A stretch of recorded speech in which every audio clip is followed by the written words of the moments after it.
Welcome to Movies in the Making. In today's episode, we are going to be looking at the 1988 action film Die Hard, originally released by 20th Century Fox, now 20th Century Studios, and directed by John McTiernan. Here, we will dive deep into the story of the production of this film.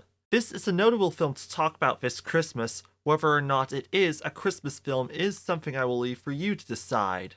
For an action film, though, so much action happens in the making here. So, sit back and enjoy the show. You're all in for a yippee-kayak ride. The film is based on a 1979 novel, Nothing Lasts Forever by Roderick Thorpe, which itself was a sequel to Thorpe's 1966 book The Detective. 20th Century Fox had already adapted that book into a 1968 film starring Frank Sinatra. Because of this, they have the film rights to Nothing Lasts Forever before it was even published. The novel's protagonist, Joe Leland, is a New York cop who, much like Willis's character John McClane, finds himself trapped in a skyscraper during a terrorist attack. However, in the book, Leland is a much older character and, more importantly, a much more experienced cop. The film's co-screenwriter Jeb Stewart decided to change this because he felt that, had Leland been divorced and miserable for this adaptation like he was in the book, the audience might not have rooted for him as easily. The character for the adaptation also had his name changed to John McClane, and was now in a tight relationship with his wife, much like Stewart himself, so that the audience could more easily resonate with the character. When Stewart gave the first draft of his idea to Fox, they greenlit it that weekend and brought in Joel Silver as a producer. Silver had produced many action films from the 80s, including director John McTiernan's previous film Predator, 1987. Before McTiernan reluctantly agreed to the project, Fox offered the directing role to Paul Verhoeven, who previously directed RoboCop, Orion Pictures 1987, and rejected the offer. McTiernan kept refusing to be the director despite the executives' desire for him. He eventually agreed to, after wanting the terrorists in the film to actually be thieves, so that he could set apart from other 80s action films and make this particular film stand out more. McTiernan's background in action films made him an ideal choice, but his vision for Die Hard went beyond just explosions and gunfights. McTiernan's approach was to craft a film that balanced high-stakes action with a very real sense of vulnerability. John McClane was not a superhero, he was a regular guy caught in extraordinary circumstances. In fact, McTiernan drew inspiration from movies like The French Connection, 20th Century Fox, 1971, and The Taking of Pelham 123, Columbia Pictures, 1974, films that grounded their action in real-world scenarios. McTiernan's insistence on making the stakes feel real influenced many aspects of the film, from the script to the choreography of the action scenes. Many famous actors were offered to play the role of John McClane but refused. The actors included Al Pacino, Arnold Schwarzenegger, Burt Reynolds, Clint Eastwood, Harrison Ford, Paul Newman, Richard Gere, and Sylvester Stallone. Eventually, with a rushing production, Fox brought in Bruce Willis, a newbie to the action genre. At the time, Bruce Willis was famous for starring in Moonlighting, a comedy-drama TV show that showcased his quick wit and charm. But Die Hard was a different kind of role. Willis was more associated with humor. The producers, however, saw something in Willis that made them believe he could pull off the role. Despite the skepticism of some of the studio's heads, including McTiernan, Willis was cast as the lead. His casting was not popular with everyone. Some even feared his comedic background would undermine the seriousness of his character. Willis was still under contract for Moonlighting, while the film itself needed some depth for its supporting characters. The solution to this was hiring a new screenwriter for the film, named Steven D'Souza, as well as write for other characters outside McClane to give Willis a break. D'Souza decided to default to McClane having some humor in relation to Willis's character David Addison in Moonlighting having so much of such. D'Souza wrote all of this very fast as a result of the tight production schedule. While Stewart's script kept much of the original premise, there were significant changes. One of the most important changes was turning the story into a Christmas movie, which, while not immediately apparent in the script, would become a central theme. D'Souza later justified Die Hard's status as a Christmas film by comparing it to Paramount Pictures' 1954 film White Christmas. Now, before we continue, I will say that the discussion of Die Hard being a Christmas film is a hugely debatable one. Although Steven D'Souza stated that Die Hard is a Christmas film, actor Bruce Willis conversely said it is not.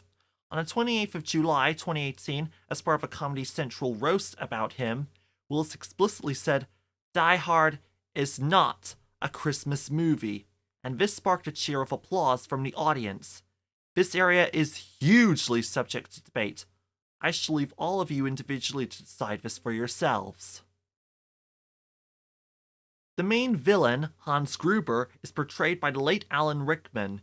He originally wanted to turn down a role because he was so unfamiliar with Los Angeles, where Fox Plaza is, and very reluctant to feature in a film of the action genre. However, after reassurance that the script had more charm than he first envisioned, Rickman agreed to be a part of the film. To improvise, he chose to wear a formal suit to give the character that extra charm, much to producer Joel Silver's dismay. What Rickman lacked in film experience, he made up for with the bizarre desire of feeling unsafe.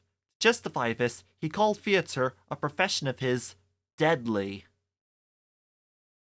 The setting of Nakatomi Plaza, which was originally a generic high-rise, also became more integral to the film's claustrophobic intense atmosphere. The building used as the setting was Fox Plaza, which was built in 1986. Before its official opening, John McTiernan started filming there because of how empty the area surrounding it was. Many parts of the building proved convenient for scenes of the film to take place, such as McClane entering the vent, which became memorable to many cinephiles. The success of Die Hard led to the Fox Plaza being used as a setting for future films from 20th Century Fox. For example, Fight Club, based on a 1996 novel by Chuck Palahniuk. The famous explosions, for example that of a SWAT truck, actually happened during filming and, as a result, this would wake up people who slept nearby at night. This limited the filmmakers to only 2 hours of using a helicopter to film the scene where the roof at Nakatomi Plaza explodes. The challenge this came with meant that this was the very first scene filmed to feature Bruce Willis himself. Meanwhile, cinematographer Jan de Bont placed 24 cameras throughout the city to ensure stage helicopters would also be in frame during filming. Special effects photography director Bill Neal used a 65mm camera handheld to film some of the helicopter shots. Special effects experts, including visual effects supervisor Richard Edlund, used practical explosions combined with minimal post-production work. Edlund worked close with Fane Morris, who had worked with him since The Empire Strikes Back, 20th Century Fox 1980. For the scene where the explosion reaches the helicopter, a miniature set was used. Rotoscope mattes were then used to match the color and speed shown by the existing footage of what was already filmed, before Fane used a sub-rotoscope for the explosion fire. The attention to detail in these effects made the action sequences feel grounded and immediate. The film's stunt coordinator, Charlie Picerni, worked with Bruce Willis and the other cast members to ensure that the action sequences were as authentic as possible. Willis, who was initially unfamiliar with many of the physical demands of action roles, trained extensively for the film. He performed many of his own stunts, including climbing through air ducts and diving through windows. The editing of Die Hard was instrumental in maintaining the intense pacing. The film's editor, John F. Link, and director McTiernan worked closely to ensure that each action sequence flowed effortlessly into the next while maintaining tension throughout the film. The quick pacing, interspersed with moments of downtime for McClane to regroup, was crucial. Link's work also helped the film to develop a rhythm, as each major action scene was balanced by moments of character development and suspense. The score for Die Hard was composed by Michael Kamen. He had previously composed the score for Lethal Weapon, Warner Bros. 1987, which itself was also produced by Joel Silver. The success of Lethal Weapon led Kamen to continue working for Silver so that he could do the score for more action films. For Die Hard, Kamen created a tense, action-driven soundtrack that added to the film's intensity.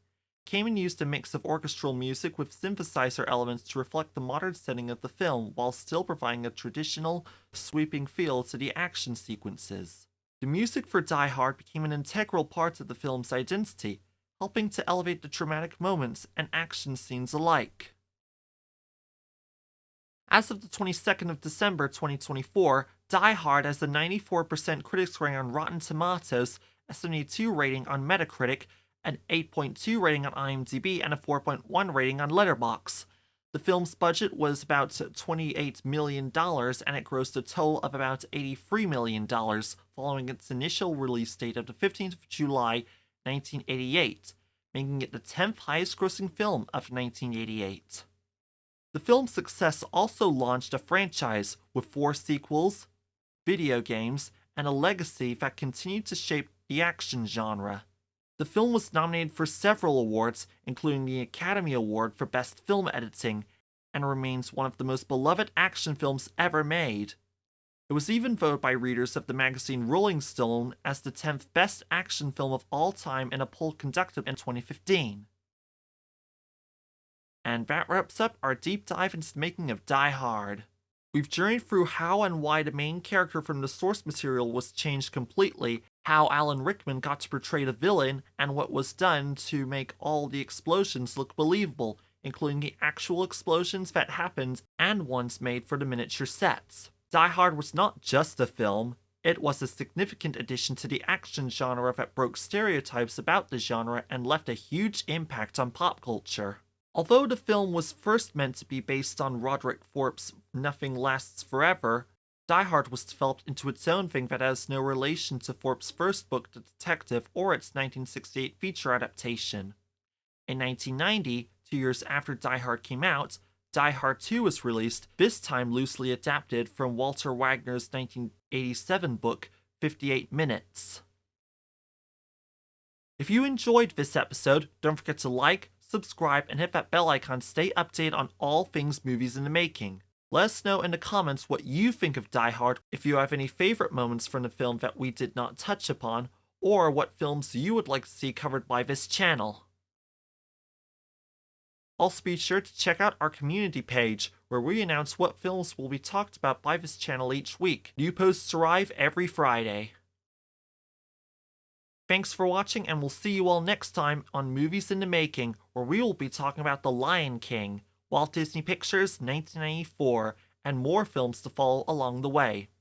Tune in for more Movies in the Making as we uncover the stories behind cinema's most unforgettable films. This has been Jason Scotchmer, film enthusiast and passionate about the arts.